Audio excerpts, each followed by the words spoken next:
Perdí un chingo de comentarios y apenas voy poniéndome al día. ¿Cuál sería la posición del analista ante alguien o un analizante border, la misma que sería ante cualquier otro?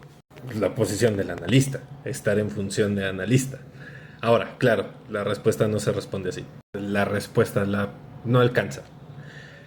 ¿Cuál es justamente la cuestión? A ver, debemos de entender que la función del analista va a depender del analizante. Por eso no es lo mismo la función del analista que la posición del analista. O sea, desde el momento en el cual tú estás en función de analista, quiere decir que apareces ahí como un objeto que hace de pretexto para que el analizante o el aspirante analizante, el paciente, llegue, hable y empiece a colocar sobre tu persona, sobre esa cosa de carne que está ahí escuchándola, elementos de su historia. ¿Por qué? Porque a partir del desconocimiento de quién eres o lo poco que conoce de ti, va a empezar a volcar y a fantasear, a generar expectativas sobre lo que tú vas a hacer respecto de ciertas cosas que él diga, haga, muestre, etcétera. Va a leer características en ti, las va a asociar con su historia, a partir de eso va a haber un procesamiento de información, va a ser una lectura de lo que está ocurriendo y va a mostrar algo, va a mostrarte algo. Aquí es donde es importante ubicar la cuestión de recordar, repetir y reelaborar. Y hay una forma más o menos sencilla, una cierta fórmula lógica. Lo que no se dice, se actúa, y lo que no se actúa, se queda en el cuerpo.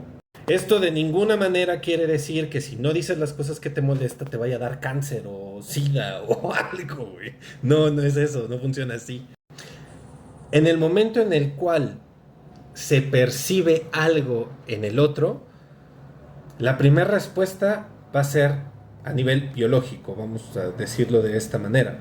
O sea, tú ves a alguien que te recuerda una imagen que te causó terror y entonces en automático, sin que te des cuenta, puedes responder a eso. Después vendrá el nivel de la acción. Y por último vendrá el ejercicio de narrar qué es lo que ocurrió. Cuando nosotros hablamos de algo que no ha ocurrido, necesariamente hablamos de ese algo que no ha ocurrido desde lo que nos ha pasado. Por lo tanto, el futuro pues es el pasado puesto delante.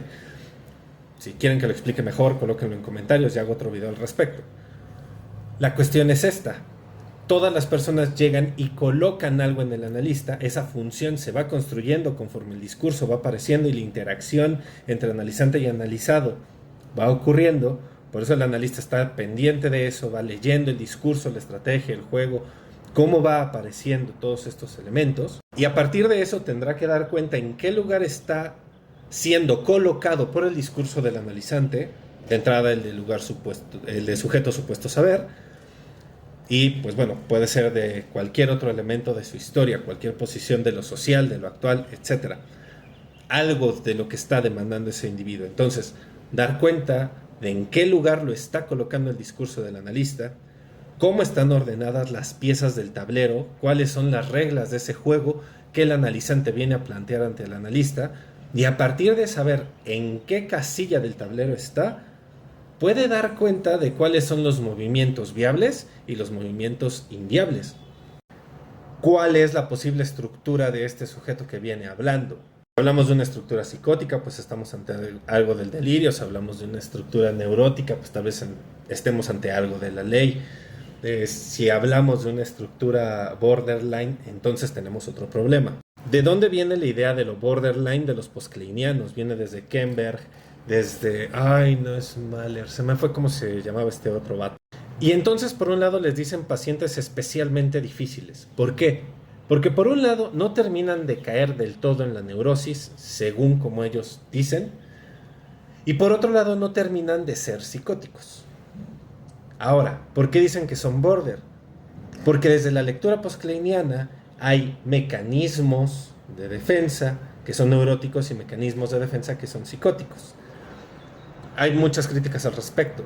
¿Por qué? Porque no todos los mecanismos son de defensa. Hay mecanismos que se ocupan como defensa, ¿no? Entonces, los mecanismos de pensamiento, de procesamiento inconsciente, consciente, o sea, identificación, desplazamiento, todos estos mecanismos, todos los tenemos, todos los ocupamos, pero en determinadas estructuras se utilizan de una manera específica y primordialmente se ocupan más unos que otros. ¿Por qué? Porque eso es lo que articula lo característico de cada síntoma.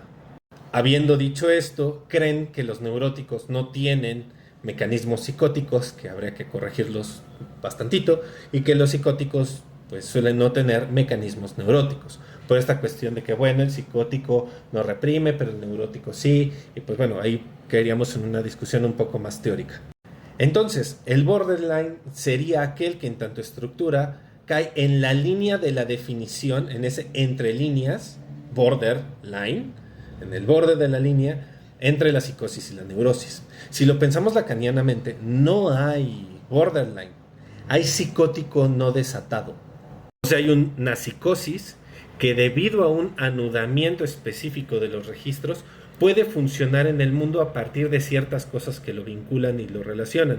¿Dónde encuentras esto? A partir del seminario 23 de Lacan, que es el Symptôme, donde trabaja Joyce, donde a partir del nudo Borromeo te va a decir que hay ciertas formas de anudamiento a partir de las cuales los sujetos pueden sostenerse en el mundo. Tenemos real, imaginario, simbólico, por el momento omite los colores, y este cuarto que sería el síntoma. ¿Qué es lo que ocurre? Hay algo que le permite a los sujetos que se anclen al mundo, que puedan existir en él, que no se desanuden, porque el tema está en que en ciertos procesos patológicos estos redondeles no están anudados, ¿sí?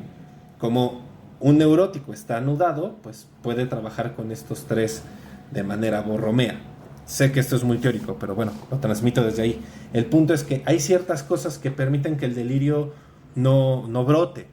Cuando los sujetos pierden justamente esa cosa que les está haciendo nudo, ¿sí? Esto que les está permitiendo anudarse, pierden a la pareja, pierden el trabajo, dejan de realizar cierta actividad, entonces es cuando vienen estos episodios de brote psicótico.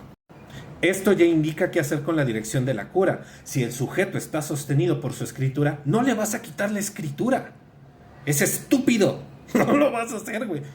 Si el sujeto para sostenerse en la vida recurre a la autolesión, no le vas a decir deja de autolesionarte, porque entonces lo que viene adelante, pues bueno, sería el brote.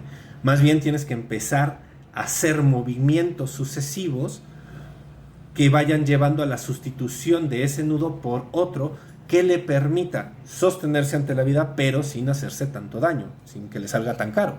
Oye, pero ¿cómo se hace eso? Pues dependerá del caso, dependerá del discurso, dependerá del juego. O sea, es como si me preguntaras cómo se anota un gol, pues llevas el balón hasta la portería. Sí, pero todo lo que ocurre en medio, pues no sabes, va a depender del juego en sí mismo. Ahora, cosas con las cuales habría que estar muy atentos, si es que tú estás trabajando desde esta perspectiva de lo border, con estos pacientes que determinan como muy actinosos, es qué es lo que está queriendo decir el acto. Esta acción insertada en la historia, en la trama de esa escena donde aparece, ¿qué es lo que quiere decir? Para entonces migrar la acción a palabra y a partir de la palabra poderle dar otra forma de tramitación. Esto es empezar a elaborar otro tipo de metáforas, que eso sea manejable a nivel del discurso. ¿Por qué a nivel del discurso? Porque es el discurso lo que nos permite hacer aparecer sujetos, personajes, acciones, verbos, ¿sí? Y objetos con respecto de los cuales las acciones operan. Entonces, usted me está diciendo que cada vez que siente que alguien lo convierte en objeto de satisfacción y usted no está ahí presente, no tiene ni voz ni voto, entonces, ¿hace esto? Sí, ahí apareció un sujeto resultado de esa cadena de discurso. Última recomendación, no adelantarse a diagnosticar, porque es altamente probable que como los síntomas están así exacerbados, no sepas por dónde va el asunto. Entonces primero tienes que acomodar las piezas del juego para saber a qué estás jugando. De ahí la importancia de los tiempos lógicos y de los tiempos lógicos del análisis y los tiempos lógicos del sujeto. Saludos.